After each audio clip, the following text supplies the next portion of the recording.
सच साहेब जयबंदी छोड़ की आज का जो विषय है बहुत ही शानदार होने वाला है। और आज बात करेंगे कि हम लोग आत्महत्या क्यों कर लेते हैं।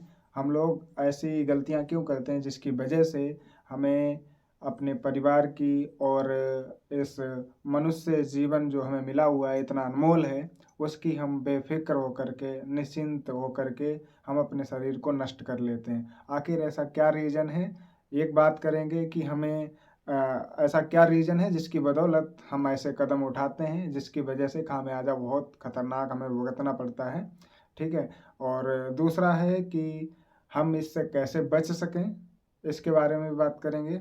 और तीसरा रीज़न है कि हम कैसे इन सारे हथकंडों से, हम ऐसे कर्म करने से कैसे बच सकते हैं। ठीक है। फिलहाल बात करते हैं, बेसिक सी बात है कि ज़्यादातर लोगों को जब बहुत भयानक गुस्सा आता है तब उन्हें इस चीज़ की परवाह करे बगैर वो उस टाइम पे कुछ भी नहीं सोचते। वो ये सोचते हैं कि अगर मैं ही नहीं होऊँगा तो फिर ये समस्या समाप्त हो सकती है। जिसकी वजह से वो कई तरीके अपनाते हैं वो अपने शरीर को नष्ट करने के लिए।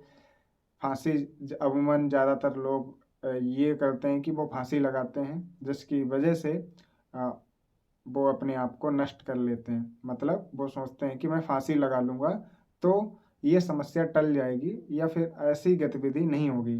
ठीक है। तो आपने देखा होगा लोग फांसी को अंजाम देते हैं और इसका अंजाम बहुत बुरा होता है। दूसरा, बहुत से लोग हैं आग ही लगा लेते हैं अपने शरीर को नष्ट करने के लिए। ये भी बहुत गलत चीज़ है, ऐसा नहीं करना चाहिए लोगों को। और तीसरा, वैसे तो तरीके बहुत से हैं मरने के। लोग अपने आप शरीर को नष्ट करने के लिए गुस्से में आकर के इस तरीके का कदम उठाते हैं, ऐसा नहीं करना चाहिए। बहुत से लोग हैं जो धारदार हथियार से अपने शरीर में कई जगह ऐसे वार करते हैं जिसकी बदौलत उनकी तड़प तड़प कर मौत हो जाती है। और कई लोग तो अपने शरीर को ही नष्ट करने के लिए कहीं पानी में कूद जाएंगे या फिर बहुत से ऐसे तरीके हैं जिनका अपनाते हैं। उन तरीकों को अपनाने के लिए वो भरपूर कोशिश करते हैं और उनमें कामयाब भी होते हैं। बहुत से लोग अपने शरीर को जो कि उनकी जो आयु है उन्हें और आगे जीना चाहिए था, पर वो इस तरीके की गतिविधि करके, इस तरीके के हथकंडे अपना करके अपने शरीर को नष्ट कर लेते हैं। अब बात करते हैं कि वो क्यों करते हैं। क्योंकि उन्हें बहुत भयानक गुस्सा आता है या फिर कोई ऐसा वाद विवाद हो जाता है जिसकी बदौलत वो ऐसे कदम उठाते हैं कि उन्हें अपने शरीर की भी नहीं चिंता होती है। ये भी नहीं सोचते कि ये तो बड़ी मुश्किल से मनुष्य का जीवन मिलता है। ठीक है। 84 लाख योनियों को भुगतने के बाद एक मानव जीवन मिलता है और इसे हम एक छोटी सी बात जो हम उनको लग जाती है, चुभ जाती है, और उस बात को एक संशय बना करके, एक आसरा बना करके वो अपने शरीर को नष्ट कर देते हैं। बल्कि ऐसा नहीं करना चाहिए। ये बहुत गलत चीज़ है। वो अपने परिवार की बेफ़िक्र होकर के और इस समाज में और भी बहुत से मनुष्य जीवन की बेफ़िक्र होकर के वो अपने शरीर को नष्ट करते हैं। ऐसा नहीं करना चाहिए। बाकी अब बात करते हैं कि ऐसा जो लोग करते हैं उनके साथ क्या अंजाम होता है। ऐसे लोगों के साथ बहुत बुरा अंजाम होता है। मरने के बाद वो मर तो जाते हैं पर उसके बाद देखो, जो चीज़ जिस विधि को हम सोच कर अपने शरीर को नष्ट करते हैं वो उनके माइंड में हमेशा चलती रहती है। फिर उन्हें शांति नहीं मिलती जब तक वो ज़्यादातर लोगों को सुना होगा आपने कि वो भूत योनि में जाते हैं। ऐसे लोग इस तरीके के बर्ताव करते हैं। तो ये बहुत, मतलब कि मर तो जाते हो आप, उसके बाद में आप सोच के देखो कि आपने मान लो ऐसा कदम उठा लिया, उसके बाद में फिर आपके साथ क्या होगा। फिर तो आपको तड़पना ही तड़पना है, आपको शांति नहीं मिलने वाली। ठीक है। तो ऐसे कदम ना उठाएं, उसी में बेहतर रहोगे। और ऐसे कदम उठा करके आपको कुछ हासिल होने वाला नहीं है, बल्कि अपने साथ आप, पहले तो आप ही परेशान थे, अब अपने परिवार वालों को समाज में और भी बहुत सी ऐसी बाधाएं उत्पन्न कर देंगे जिसकी बदौलत आप तो चले गए, उसके साथ साथ अपने घर परिवार में आपकी वजह से बहुत से लोग परेशान होंगे। ठीक है। अब बात करते हैं कि ऐसे अंजामों से हम कैसे बच सकते हैं, हमें कौन बचाएगा और इस तरीके के अंजाम करने से हमें डर डर लगना चाहिए। देखिए जी, एक तो बड़ी मुश्किल से मनुष्य जीवन मिलता है और इस मनुष्य जीवन को हम इतनी आसानी से गवा दें, नहीं। सिर्फ और पहली बात तो ये है कि हम ऐसा काम अज्ञान बस करते हैं। बहुत से पढ़े लिखे लोग हैं इस तरीके के अंजाम को मतलब इस तरीके के गतिविधि करते हैं, ऐसे काम को अंजाम देते हैं।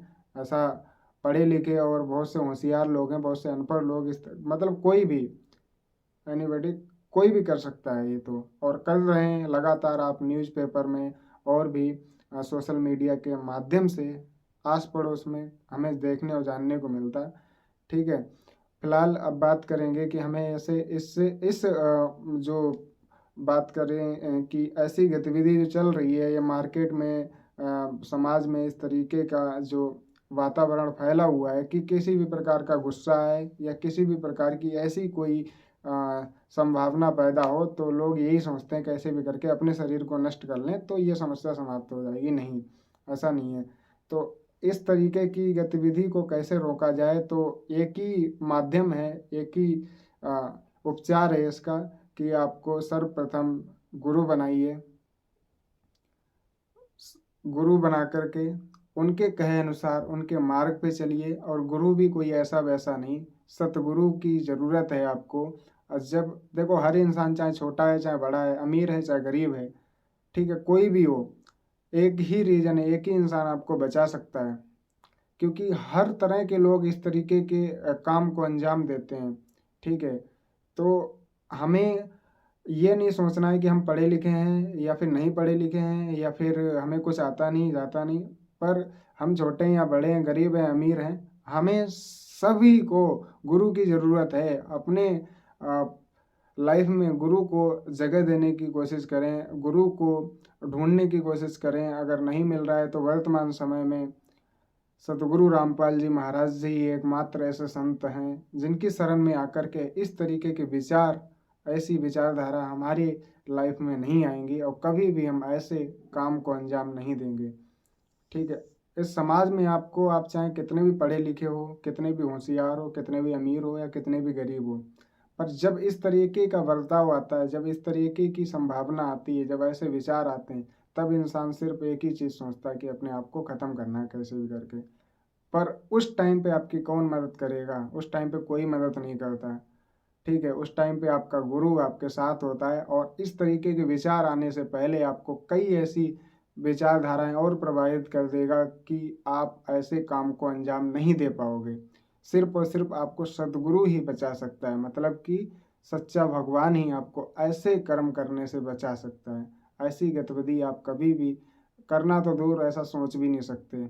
वो मालिक, वो जब तक हम सतगुरु की शरण में नहीं आएंगे, हम इसी तरीके के बर्ताव करते रहेंगे, ऐसी ही हमारी दहीना होती रहेगी, बात करी जाए ऐसी हालत रहेगी हमारी।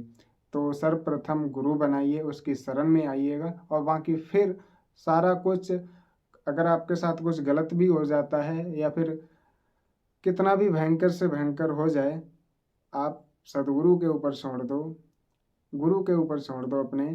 फिर देखो आपके सारे काम बनेंगे, और आपको इस तरीके की कभी भी आप ऐसी हिम्मत ही नहीं होगी ऐसे काम को अंजाम देने की। तो यही कहना चाहूँगा कि चाहे छोटा हो चाहे बड़ा, चाहे गरीब हो चाहे अमीर, हर किसी को, चाहे महिला हो या पुरुष, हर किसी को सतगुरु की शरण जरूर लेनी चाहिए। सच्चा गुरु बनाइए, सच्चे मालिक की शरण में आइएगा।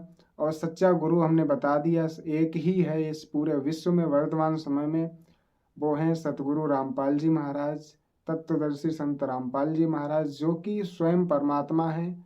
बल्कि वो कबीर साहब जिन्हें हम परमात्मा बोलते हैं, और वो परमात्मा ही हैं जो कि वर्तमान समय में संत रामपाल जी महाराज की भूमिका निभा रहे हैं, उन्हीं के रूप में आए हुए हैं। आइए और उनके ज्ञान को समझिए और अपना कल्याण कराइए, और इस तरीके की विचारधारा, ऐसे काम को अंजाम देने से आप बच सकते हैं। अभी भी कुछ नहीं बिगड़ा, आइए उनकी शरण में, और गुरु की शरण में आकर के अपने आप को न्यौछावर कर दीजिए कि जैसा आप रखो, ज्यों राखूं त्यों ही रहूं, मेरा क्या चारा, खाने जात गुलाम हूँ तुम्हारा। ठीक है, तो जैसे मालिक रखे आप वैसे रहने की कोशिश करिएगा, फिर देखिएगा कभी भी इस तरीके के विचार तो आपके लाइफ में नहीं आने देगा वो परमात्मा। ऐसी गतिविधि नहीं होने देगा, इस तरीके की संभावना नहीं आएगी जो कि हम बगैर गुरु की शरण में रहते हुए इस तरीके के काम को अंजाम दे देते हैं। ये उन्हीं लोगों के साथ होता है जो कि सदगुरु रामपाल जी महाराज जी की शरण में नहीं है। नहीं तो आज तक का रिकॉर्ड है, आप कोई भी एक सिंगल पर्सन दिखा दीजिएगा जो सदगुरु रामपाल जी महाराज जी की शरण में हो और उसने ऐसे कामों को अंजाम दिया हो। ऐसा हो ही नहीं सकता, आप दिखा ही नहीं सकते। तो फिर लास्ट में यही बोलूँगा, आइए सदगुरु रामपाल जी महाराज जी की शरण में और इस तरीके के काम को अंजाम देने से बच सकते हैं और अपने परिवार को भी बचा सकते हैं बहुत बड़े जोखिम से। हर किसी को सदगुरु रामपाल जी महाराज जी की शरण में आने की ज़रूरत है आज के टाइम पे। वही सच्चा ज्ञान बता रहे हैं जिसके ज्ञान को समझकर हम इस तरीके के काम को करने से बच सकते हैं। यही नहीं बल्कि हम अपने पूरे मनुष्य जीवन को धन्य बना सकते हैं और एक एक क्षण बहुत अच्छे से जी सकते हैं, सुकून से जी सकते हैं, संतुष्टि से जी सकते हैं। उनकी भक्ति करने से हमें सुकून मिलता है, संतुष्टि मिलती है, आत्मा गदगद हो जाती है और एक अलग ही सुकून मिलता है। तो आइए, अभी भी टाइम है, कुछ नहीं बिगड़ा।